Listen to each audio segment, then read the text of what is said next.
If you're a fan of real-time strategy games and you haven't heard of Age of Mythology, I'm sorry, but something's wrong. Released back in 2002, Age of Mythology brought to life the ancient cultures of the Greek, Norse, and Egyptian gods. The goal in Age of Mythology is to build up your civilization to go and conquer all the other civilizations on the map.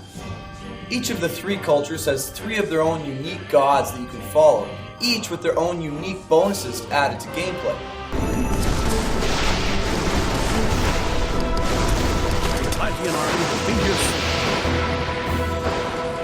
That's 9 major gods and 9 different unique bonuses and stuff that you can play with. For so much choice, I'm amazed at how balanced this game is. Yes, each have their different, power, strengths and weaknesses, but they all seem to work out to make a pretty even gameplay experience. You can worship each of these gods and they will grant you favor, which you can use to purchase powerful myth units that you can send to wreak havoc on your enemies. This was my personal favorite part of the game, gaining favor, getting a powerful army of myth units to go and, like the Greek Colossus, to go and just bash down buildings, or the Norse giants would pick people up and just toss them like they're nothing.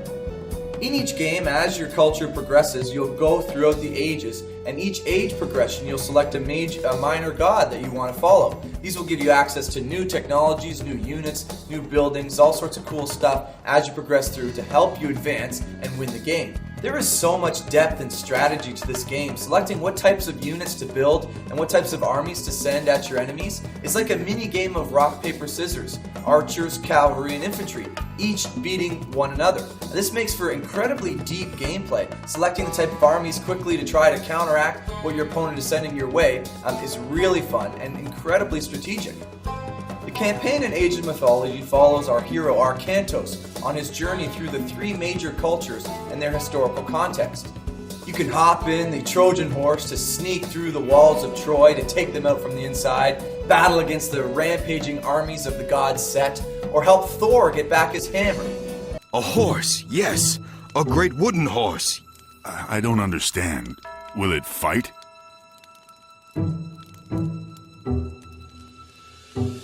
This campaign mode is done with a surprising amount of accuracy to the lore of these gods. I'm taken straight from the historical context and put into this game for you to play and enjoy. It's a lot of fun.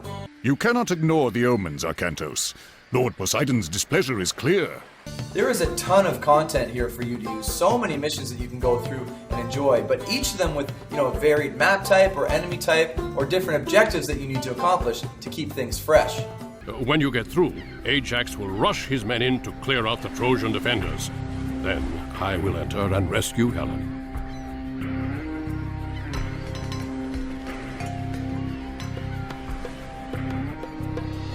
And if you're having trouble, you can just use one of the cheats. My personal favorite is if you type in O Canada, just like this, you'll get a crazy sweet laser bear with a Canadian flag on his back to go on rampage, take out everybody. And fun fact, we actually have bears like this back in Canada, eh? Deimos is fleeing from the town center. After him!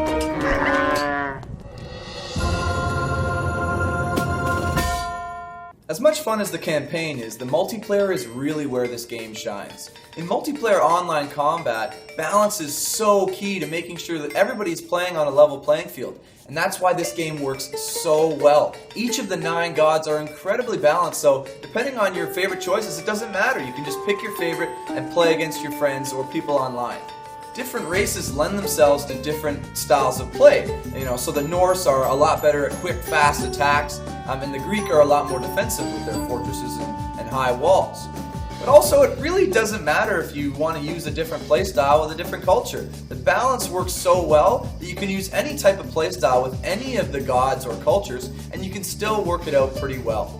I've had hours of fun just playing against friends or teaming up with a friend and playing against a bunch of AI-controlled opponents. This is where the game really comes to life, seeing all the different scenarios that you can come up with, and you can have some epic battles. I know I've had a few.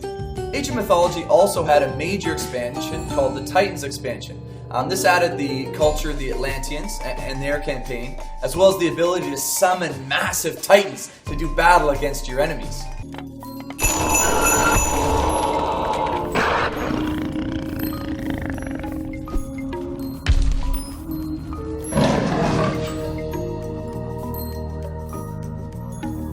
Titans are huge creatures with a ton of health and can do a ton of damage, which almost take down buildings in one shot. They're huge behemoths that are a lot to deal with.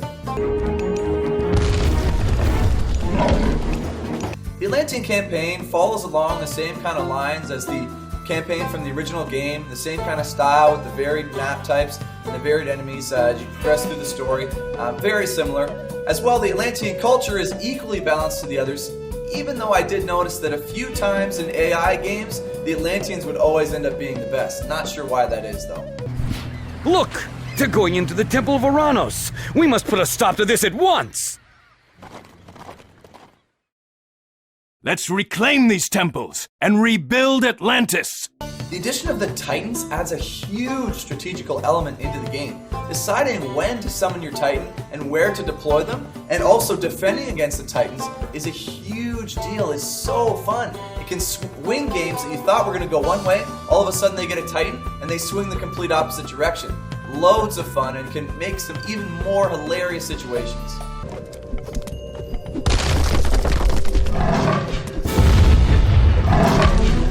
Yes, this game was released in 2002, but it got a recent re-release or revamp on Steam, the Extended Edition. This cleans some of the graphics stuff up, includes the Titan expansions, makes online play a lot easier.